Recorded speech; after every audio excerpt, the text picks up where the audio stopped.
ఆత్మబంధువులందరికీ ఆత్మ ప్రణామములు. Immortal talks part 10 ధ్యాన జగత్ మే 2025 సంచిక నుండి. మాతంగుల గూడానికి కాబోయే నాయకుడైన ఉర్వా ప్రియురాలు అయిన ఉర్మికి కర్మ సిద్ధాంత ప్రణాళికను వివరిస్తూ శ్రీ ఆంజనేయ స్వామి మూర్ఛవ్యాధితో బాధపడుతున్న ఉర్మి యొక్క గత జన్మల రహస్యాలతో పాటు సురులు అసురులు అనబడే అదృశ్య శక్తుల యొక్క ప్రభావం మానవుల జీవితాలపై ఎలా ఉంటుందో తెలియజేశారు. ఈ క్రమంలోనే అసురులు అనబడే అదృశ్య శక్తుల బారిన పడి కూడా తనను తాను ఆత్మీయత ఎరుకలోకి తెచ్చుకొని తన చుట్టూ తిరుగుతున్న తన సమాంతర జీవితాలు అంటే ప్యారలల్ లైఫ్స్లో జీవించడం ద్వారా తన జీవితాన్ని తనకు నచ్చినట్లుగా మలుచుకున్న అనిత అనే ఒక ఇల్లాలు గురించి చెప్పసాగారు. ఇక చదువుదాం నెక్స్ట్ సంచిక. ఇంతవరకు మీరు అనుకుంటున్నట్లు మీరంతా శూన్యత్వం యొక్క అనుభవాలను పొందుతూ ఉన్న మానవులు కారు. మానవ జన్మల యొక్క అనుభవాలను పొందుతూ ఉన్న శూన్యత్వపు ప్రతీకలు. ఆది మధ్యాంతరహితం అయిన ఈ శూన్యానికి కాలంతో పనిలేదు. అది కాలానికి అతీతమైన అనంత శాశ్వత సత్యం. అనంత శాశ్వత సత్యం అయిన ఈ శూన్యం గుండా కాలం అనేకానేక ప్రోగుల అంటే స్ట్రింగ్స్ రూపంలో ప్రయాణిస్తూ అక్కడక్కడ ఆగిపోయి తెగిపోతూ కొన్ని శూన్యత్వపు అచ్చులను తయారు చేస్తూ ఉంటుంది. ఆ శూన్యత్వపు అచ్చులనే పాత్రలు అంటే క్యారెక్టర్స్ అంటాం. మరి కాలం యొక్క ప్రోగులతో కూడిన ఆ పాత్రలతో ఉండేది కూడా శూన్యమే. ఈ శూన్యత్వపు పాత్రలలో అనేక ఆత్మల నుంచి తమకు నచ్చిన పాత్రలను ఎంచుకొని తాము ఎంచుకున్న పాత్రకు కట్టుబడి జీవిస్తూ శూన్యత్వంలోని అద్భుతాలను అనుభవాల రూపంలో ప్రోగేసుకుంటూ ఉంటాయి. అలా ఆత్మలు ఎంచుకునే పాత్రల పేరే మానవులు. ఇలా ఆత్మతో అనుసంధానం అయిపోయిన ప్రతి ఒక్క మానవ పాత్ర కూడా దృశ్య రూపంలో భౌతికమయ శరీరాన్ని అంటే దేహాన్ని, మరి అదృశ్య రూపంలో మనోమయ శరీరాన్ని అంటే మనస్సును కలిగి ఉంటుంది. అదృశ్య రూపంలో ఉన్న మనోమయ శరీరం అంటే మనస్సు 4 విభాగాలుగా ఆ పాత్రలో పనిచేస్తూ ఉంటుంది. అవి 1 తెలివి ఇంటెలిజెన్స్, 2 బుద్ధి ఇంటలెక్ట్, 3 సంస్కారం సంస్కార, 4 చిత్తం అంటే చిత్త. ఈ 4 విభాగాలు కూడా ప్రతి క్షణం భౌతిక శరీరాన్ని అంటిపెట్టుకుని ఉంటూనే తమ తమ కర్మలను చేపడుతూ ఉంటాయి. ఫస్ట్ వన్ భౌతిక శరీరం ఫిజికల్ బాడీ. భౌతిక శరీరం ఎల్లప్పుడూ వర్తమానంలోనే జీవిస్తూ ఆహారంతో తనను తాను పోషించుకుంటూ ఉంటుంది. ఇలా ఆహారంతో పోషించబడే క్రమంలో అది తనను తాను ఎప్పుడూ హానిపరుచుకోదు. ఎప్పుడు ఏది గ్రహించాలి, ఎప్పుడు ఏది తిరస్కరించాలి, ఎప్పుడు దేనిని నిలిపి ఉంచుకోవాలి, ఎప్పుడు దేనిని వదిలేయాలి అన్న వర్గీకరణలు చేస్తూ ప్రతిక్షణం అప్రమత్తంగా ఉంటుంది. ఈ క్రమంలో అది సృష్టిలో పరిపూర్ణత్వం అన్నదే లేదు అన్న సత్యాన్ని మరిచిపోయి తనను తాను పరిపూర్ణంగా ఉంచుకోవడానికి అది శతథా ప్రయత్నిస్తూ ఉంటుంది. భౌతిక శరీరం యొక్క ఈ ఎంపికలతో ఆత్మకు పనిలేదు. అది కేవలం ఆకలి, నిద్ర, మైథునం వంటి శరీర ధర్మాల ద్వారా ఏర్పడే భావాలు అంటే ఎమోషన్స్ పట్ల మాత్రమే ఆకర్షితమై వాటి నుంచి అనుభవాలను పొందుతూ ఉంటుంది. నెక్స్ట్ మనోమయ శరీరం. అందులో ఫస్ట్ వన్ తెలివి ఇంటెలిజెన్స్. మనోమయ శరీరంలోని మొదటి విభాగం అయిన తెలివి తాను చేసే కర్మలలో ప్రతిక్షణం లాభనష్టాలను, కష్టసుఖాలను, మరి సుఖదుఖాలను బేరీజు వేసుకుంటూ వ్యాపార దృక్పథంతో ఉంటుంది. అందుకు సంబంధించిన వ్యక్తిగత కోరికలతో తన పాత్రకు ఒకానొక వ్యక్తిత్వాన్ని తీర్చిదిద్దటానికి కృషి చేస్తూ ఉంటుంది. ఇది కూడా శరీరంలాగే తనను తాను పరిపూర్ణంగా ఉంచుకోవడానికి శతథా ప్రయత్నిస్తూ ఉంటుంది. నెక్స్ట్ వన్ బుద్ధి ఇంటెలెక్ట్. మనోమయ శరీరంలోని రెండవ విభాగం అయిన బుద్ధి కూడా తెలివిలాగే కోరికల మాధ్యమంలో పనిచేస్తూనే ఉంటుంది. చూడటానికి రెండింటి పనితీరు ఒకేలా ఉన్నా తెలివి అన్నది ఫక్తు వ్యాపార ధోరణితో ఉంటూ స్నేహంలో కూడా ప్రతిఫలాన్ని ఆశిస్తుంది. కానీ బుద్ధి మాత్రం అదే స్నేహాన్ని తల్లి బిడ్డల అనుబంధంలా త్యాగబుద్ధితో చూస్తూ తన పాత్రకు విలువను చేకూర్చడానికి ప్రయత్నిస్తూ ఉంటుంది. అందుకే బుద్ధి ఏదైనా ఒకానొక సంఘటన పట్ల తెలివిలాగా వాద ప్రతివాదాలతో కాలయాపన చేయకుండా అతి సహజంగా స్పందిస్తూ తక్షణం కార్యాచరణకు పూనుకుంటుంది. నెక్స్ట్ వన్ సంస్కార. మనోమయ శరీరంలోని మూడవ విభాగమైన సంస్కారం అన్నది ఆ పాత్ర యొక్క ప్రస్తుత జన్మకు మరి గత జన్మలకు సంబంధించిన అలవాట్లతో మరి అభిరుచులతో కూడుకుని ఉంటుంది. క్రమబద్ధమైన ఆలోచనలతో మరి జీవన విధానంతో అది నిశ్చితమైన, నియమబద్ధమైన మరి ఏకరీతితో తన పాత్రను తీర్చిదిద్దడానికి ప్రయత్నిస్తుంది. అందుకే సంస్కారానికి పెద్దపీట వేసేవాళ్లంతా తమను తాము బాధ పెట్టుకుంటూ కూడా మంచి చెడు, స్వర్గం నరకం, పాపం పుణ్యం వంటి ద్వంద్వత్వపు బందిఖానాలో ఇరుక్కుపోతారు. అదే సౌకర్యంగా తలుస్తూ అక్కడే తమ అనుభవాలను పొందుతారు. ఉదాహరణకు మహాభారతంలో యోధానుయోధు అయిన భీష్మ పితామహుడు తన గత జన్మల సంస్కారం వల్ల తనను తాను హస్తినాపుర సింహాసనానికి నేను రక్షకుడిని అన్న చట్టంలో ఇముడ్చుకున్నాడు. తాను నీతిమంతుడులా నిలబడటం కోసం తనను తాను బాధ పెట్టుకుంటూ కూడా స్వార్థబుద్ధితో కూడిన ధృతరాష్ట్రుడి పక్షాన నిలబడ్డాడు. ఫలితంగా కౌరవులు చేసిన అనైతిక పనులను ఎంతమాత్రం ఎదిరించలేకపోయాడు. చివరికి దుర్యోధనుడి మూర్ఖత్వం వల్ల సంభవించిన కురుక్షేత్ర యుద్ధంలో రక్తం ఏరులై పారుతున్నా కూడా ఆయన తన అసహాయత నుంచి బయటపడలేకపోయాడు. అది సంస్కారం యొక్క పట్టు.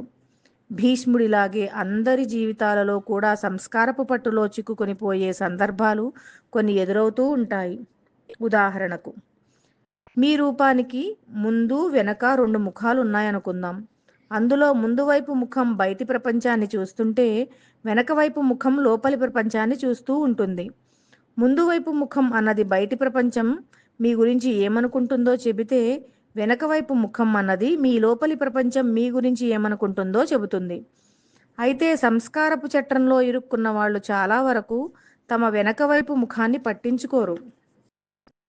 అది పగిలి ధ్వంసం అవుతున్నా సరే ముందు వైపు ముఖాన్ని మాత్రమే జాగ్రత్తగా కాపాడుకుంటూ దానికి ఇంకా ఇంకా నగిశీలు చెక్కుతూ ఉంటారు.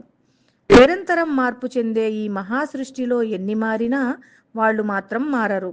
తమ సంస్కారాన్ని కాపాడుకుంటూ తాము ఉన్న పాత్ర యొక్క వ్యక్తిత్వంలో కూడా అదే నిలకడతనాన్ని చూపిస్తూ వర్తమాన క్షణాలలోని ఆనందాన్ని కోల్పోతారు. ఇంత జరుగుతూ ఉన్నా కూడా ఆ పాత్రను అంటిపెట్టుకుని ఉన్న ఆత్మ మాత్రం ఒకానొక సాక్షిలా అన్నీ గమనిస్తూ అన్ని శరీరాల్లోంచి వచ్చే భావాలను అనుభవాలుగా గ్రహిస్తూ ఆనందంగా ఉంటుంది.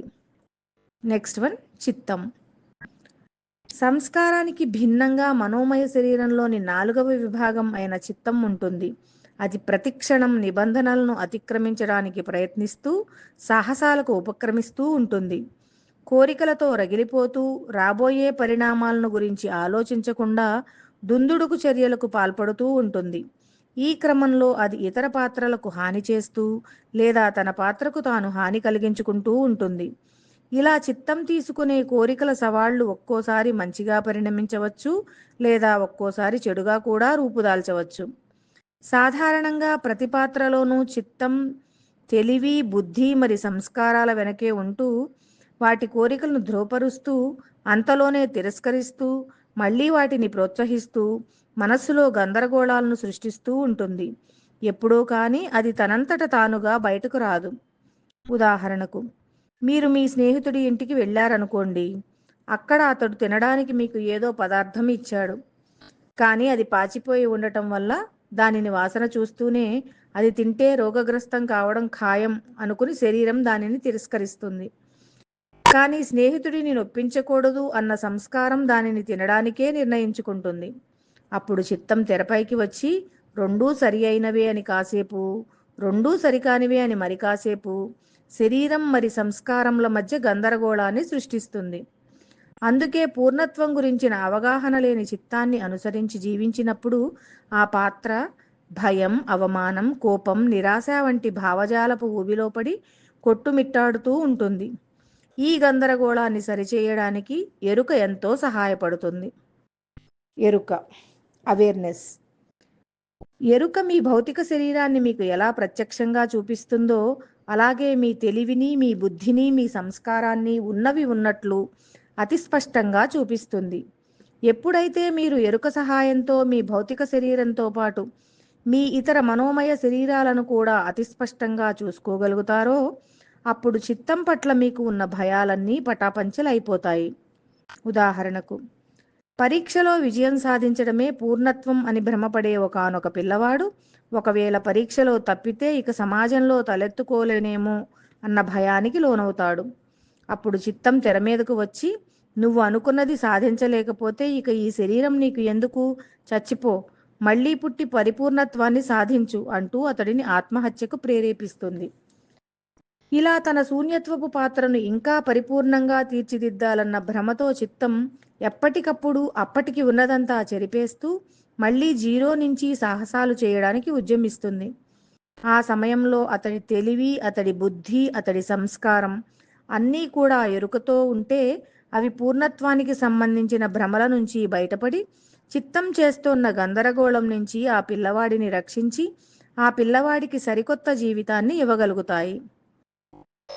ఇలా 5 శరీరాలు అంటే భౌతిక శరీరం, తెలివి, బుద్ధి, సంస్కారం మరి చిత్తం అన్నీ కూడా ఎరుకతో ఉన్నప్పుడు ఆ పాత్ర అవమానం జరిగింది నా సంస్కారానికే కానీ నా ఆత్మకు కాదు అని గుర్తిస్తుంది. భయపడింది నా తెలివే కానీ నా ఆత్మ కాదు. కోపం వచ్చింది నా బుద్ధికే కానీ నా ఆత్మకు కాదు. బాధపడింది నా శరీరమే కానీ నా ఆత్మ కాదు. ఆందోళన చెందింది నా చిత్తమే కానీ నా ఆత్మ కాదు. నా ఆత్మ నిశ్చలమైంది, నిర్వికారమైనది అన్న మౌలిక శూన్యత్వపు అవగాహనకు వచ్చేస్తుంది.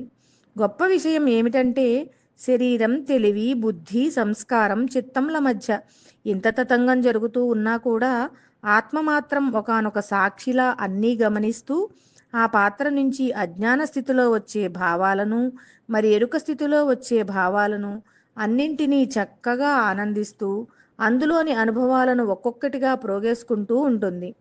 ఒక్కోసారి ఆత్మ ఈ పాత్రలో ఉన్న అనుభవాలు చాలు అనుకున్నా లేదా ఇవి బాగాలేవు అనుకున్నా అది ఆ పాత్రను వదిలేసి తన పాటికి తాను హాయిగా శూన్యత్వంలోకి వెళ్ళిపోతుంది. అలా వెళ్ళిపోయి ఆ శూన్యంలో సాలెగూటి లాంటి కాలం యొక్క ప్రోగుల మధ్య ఉన్న వేరే పాత్రలను వెతుక్కుంటూ మళ్ళీ సరికొత్త జీవిత అనుభవాలకు తెరతీస్తుంది.